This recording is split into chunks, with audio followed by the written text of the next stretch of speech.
Hi, everybody. I'm Brittany Lewis, a breaking news reporter here at Forbes. Joining me now is Dr. Kimberly Marten, a political science professor at Barnard College, Columbia University.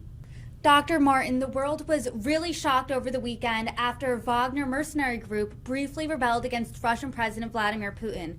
And you actually testified before Congress on the Wagner group twice. So can you explain to us what this group exactly is and how Russia got to this point? Sure. Thank you very much for having me here. So a couple things to keep in mind. First of all, it's not really a private military company. It is a contracting mechanism for the Russian Defense Intelligence Agency. Prigozhin himself has no combat experience. He is not the commander of the group. He has been the middleman, the contractor. It's also not really a mercenary group because everybody who has signed on to it understands that they are working for the Russian state. They're working on behalf of what the Russian defense enterprises want them to do. It got its start in eastern Ukraine in 2014. Then it was sent to Syria, where it acted essentially as infantry forces to support the Russian support of the Syrian government.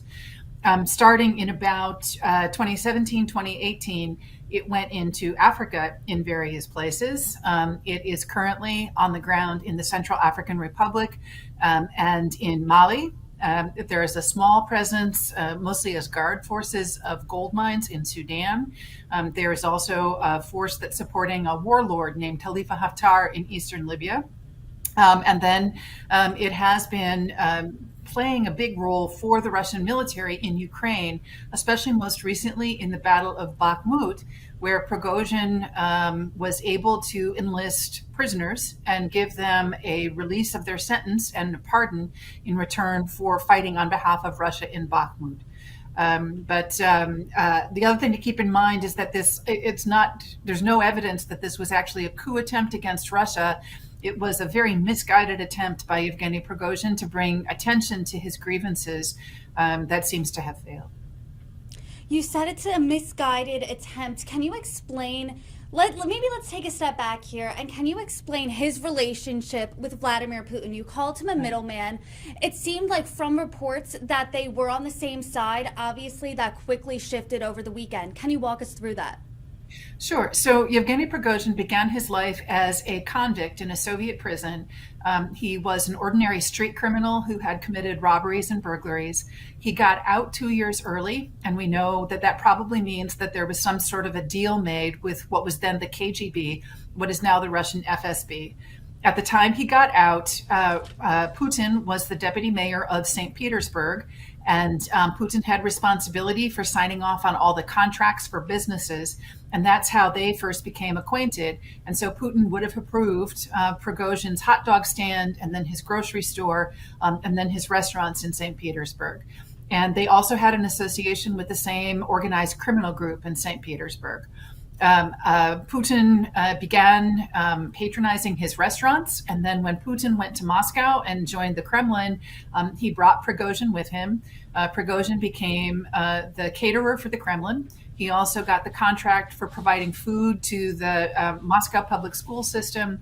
And then he became a cleaning contractor for the military. And then in about 2015 or 2016, he took over the Wagner Group in what may have been a violent confrontation. So that's what we know about Prigozhin's history. And he has been fighting with the Russian Defense Ministry for a very long time. Back at the time that he was a cleaning contractor, they took each other to court for various things. So this isn't new that this conflict would be going on. In the past several months, it's changed scope because Prigozhin has been making a lot of very public media statements that are very nasty about the Russian Defense Ministry. And it has just progressively gotten out of hand.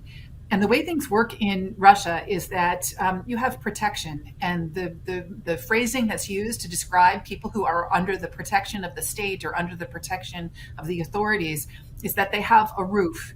And so Prigozhin has been under Putin's roof, and Prigozhin has done a lot of service activities on behalf of Putin.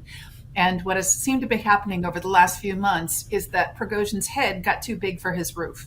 So he has never been all that important as an individual player, but he seemed to inflate his own sense of importance. and seemed to believe that by theatrically marching on the Russian city and then marching towards Moscow, that he could get the ear of the leadership for the complaints that he'd been making that he did not feel had been getting an adequate response. Is there any indication that Prigozhin is still under this roof, or is he gone? Because as we know, Putin notoriously cracks down on his adversaries, and as of right now, it doesn't look like Prigozhin has been punished.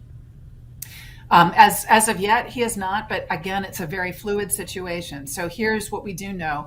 We do know that Russian state media reported this morning that the investigations of Prigozhin have not been ended. So that implies that it has not been resolved. Prigozhin has not been seen publicly. He did release a video, an audio recording on his Telegram channel, his social media channel, about an hour ago, where he talked about that this wasn't against Putin, that this was just against the defense ministry, and that he intended to take a group of Wagner fighters to Belarus with him to continue to serve Putin in Belarus. And so I think it's still very fluid. We're just collecting information as time goes by, but we will probably not know the final disposition of this for many days and maybe many weeks. Putin has punished previous people even when they have been quote unquote forgiven. And so the best example that we have of that is that back when Dmitry Medvedev was supposedly the president, but we know Putin was still in control in 2010, a former intelligence operative named Sergei Skripal was officially pardoned, and then he was exchanged with the West in a spy exchange. And of course, Skripal was one of the victims of the Novichok poisoning in the United Kingdom in 2018, which is an indication that being pardoned by the Russian state does not actually stop you from being considered a traitor who is perhaps at some future point going to be taken down.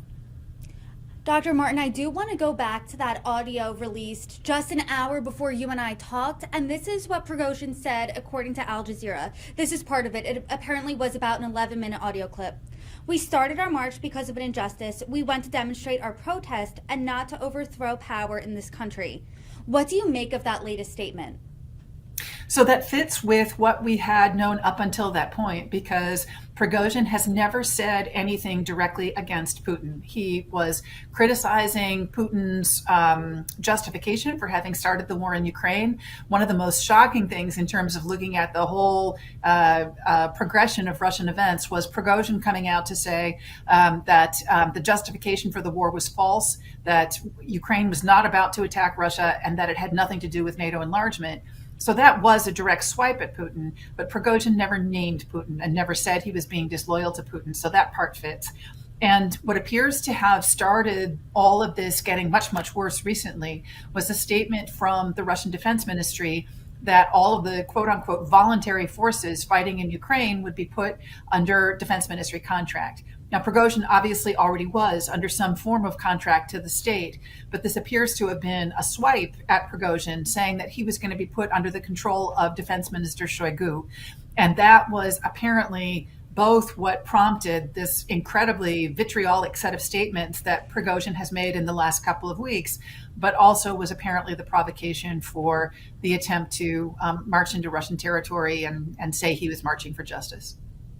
Let's talk about the implications here. Does this infighting mean that there's going to be a civil war in Russia that we know of so far? No, I would say it's very unlikely that this is going to lead to a future, any kind of a coup attempt, any kind of an armed rebellion against Putin, because Putin has a lot of forces at his disposal. He's got this very large, hundreds of thousands of National Guard forces that he could call in. He also has a presidential guard service. He also has the thousands of forces that are under the control of Ramzan Kadyrov in Chechnya they've stayed very pro-Putin. So I don't think anybody's going to try to overthrow him by force. But this has made Putin look quite a bit weaker because he couldn't stop it from happening, because there were at least 13 Russian airmen who were killed by Prigozhin's forces in Russia on Saturday. Because Prigozhin made these statements that he did that undercut Putin's whole justification for having the war. And so Putin has allowed himself to look weak by his slow reaction and muted reaction to Prigozhin. And I predict that this could lead to one of two things, and maybe both. That people in the inner circle who have been reluctant about the direction that Russia is going, who have seen how poorly the Ukrainian war is going for Russia, might now be bolder in their efforts to push back against Putin. And they may not any longer be accepting so much, just standing in the shadows and letting Putin have control over everything. But at the same time, Putin must recognize that he looks weaker. And what that might end up meaning is that he becomes much more vicious in a crackdown against any dissent in an effort to show everybody that he's not weak at all, that he is coming out of this very strong and as the victor. Let's break down both of these facets, the war on Ukraine as well as Putin's presidency. So you're saying he does look weaker. What does this mean for his legitimacy as president? Do you think his days as Russian president are limited? It's really hard to tell. And a lot of people believe that the reason that Putin has stayed in power as long as he has is sort of for two reasons. First, the system is set up so that it benefits everybody. It doesn't work efficiently. It's based on graft, but everybody who's in a position of power gets to take their little bit off the top, and nobody wants to disrupt that because that is how the stability is kept. That is how everybody gets their money, and everybody would like to keep that the way it is. The second reason why he has stayed in power as long as he has is that there's no obvious alternative. There's nobody in particular who could keep that balance between all of the ambitious people and ensure that they continue all to get paid off the way that they've been paid off. And so for that reason, there has been a reluctance to disrupt the system. The only way that his days would be numbered is if he has become so weakened that a sufficiently large and significant group of top officials have come to the conclusion not only that Putin is no longer an effective leader, but that there is somebody else that they would rather see than Putin being in charge, and that then they somehow all agree with each other that this is a good move to make and the time to make it is point X.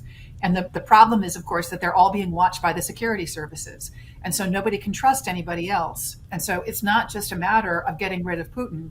It's a question of, if you get rid of Putin, how do you replace him, and how do you do it without anybody getting hurt in the process? Because it's a very risky thing to think about doing. And is there any indication that there's that sort of top level mutiny that could happen? No. And, it was pretty striking that everybody was so quiet when all of this was happening. On the one hand, there was nobody who was coming out except those initial helicopter and airplane forces to try to stop Prigozhin from going forward. But on the other hand, there was nobody who had any position of authority who was coming out in support of him. And we did see a lot of, the population in Rostov cheering on Prigozhin. But do keep in mind, he's a war hero because of what his forces were able to accomplish just across the border in Ukraine, because especially of the really brutal Battle of Bakhmut, where they threw themselves at the Ukrainian forces and managed to hold on to the territory. So we don't really know what that cheering was about, whether that was about Prigozhin taking on the authorities, or whether that was just showing support for what Prigozhin and his forces had done in Ukraine. But we have not seen anybody in circles of power speaking out on behalf of Prigozhin. Instead it has been really radio silence from everyone in the Kremlin. Now let's talk about Ukraine. As you noted earlier, Prigozhin has been really vocal in criticizing the war. So is there any indication that this failed rebellion will have any implications on the war in Ukraine? That's a really good question. And I think the one thing people are watching is whether the ordinary fighting forces are going to start expressing dismay and have low morale over what they're doing in the field. It's not clear what kind of information they have, because supposedly they had their cell phones taken away from them, but we do know that some of them still have had their cell phones and still have been posting things on their cell phones. So we don't know what the level of communication has been with the Russian forces on the ground in Ukraine with what has been happening in Russia itself. But presumably at some point they'll find out. And the question is, will this sense of weakness that the regime has in place, this sense that maybe their justification for going to war in Ukraine was not accurate, was not meaningful, will that start having an effect on these ordinary fighters thinking, what in the world am I doing here? Why aren't they treating me better? Maybe this Prigozhin has something to him. Maybe he's telling us some truths that we have to hear. And is it possible that there could be some form of mutiny that spreads throughout the Russian forces. And again, mutiny might not be turning their weapons against the Russian state. It might be instead just a higher desertion rate, refusing to fight, seeing the forces being less effective on the ground because they have lost their sense of morale and their sense of purpose. But that's a question that everybody's going to be watching over the next few weeks. And I'm really curious as well as to what the sentiment is on the ground in Russia. What are everyday Russians, how are everyday Russians responding to this? What do they think of this chaos? Well, there's no real way to know. If you're an ordinary Russian at this point, you're not going to put your neck out by saying anything publicly about what's going on. And so even there was a very reliable Russian polling organization, and recently people have even come to doubt whether the results that come out of that polling organization are meaningful, because are you going to speak to a stranger and tell them what you really think about what anything's happening in Russia? So it's hard to know, but it does appear that people are more or less going about their daily lives not being willing to stick their head out over anything. So we'll just have to wait and see what happens. And Dr. Marten, you're an expert in this area, so I'm curious, where do we go next? What should we look out for? What we should be looking out for is whether Prigozhin actually shows up in Belarus. If he does show up in Belarus, does he have a group of Wagner forces with him? And was this all, in one sense, at least have the effect of an arrangement of now having Wagner forces deployed in Belarus, perhaps to support the regime of Lukashenko, who has been facing his own set of high protests and could use some help from Wagner? The second thing to look out for is what happens with Russian forces in Africa.